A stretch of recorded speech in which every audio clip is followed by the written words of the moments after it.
জীবনযুদ্ধে বয়স মাত্র একটি সংখ্যা, এ কথাই যেন মনে করিয়ে দিলেন 10 বছর বয়সী আব্দুল রেহমান। চাকার সঙ্গে সঙ্গে স্বপ্ন বাস্তবায়নে একটু একটু করে এগিয়ে যাচ্ছে সেও।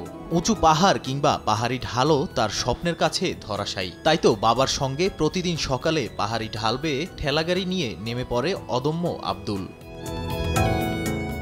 আর্থিক টানাপোড়েনে কোনো বেলার খাবার না জুটলেও থমকে যায়নি আব্দুলের স্বপ্ন দেখার সাহস।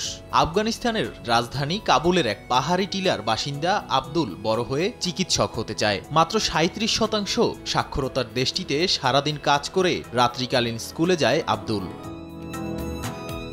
তালেবানের শাসনামলে কৃষিতে নানা উদ্যোগের কথা শোনা গেলেও বিভিন্ন সংস্থার তথ্য অনুযায়ী মানবাধিকার ও শিক্ষায় আফগানিস্তানের অবস্থা এখনও শোচনীয়। এর মাঝেই লড়াই চালিয়ে যাচ্ছে আব্দুলের মতো কিশোররা।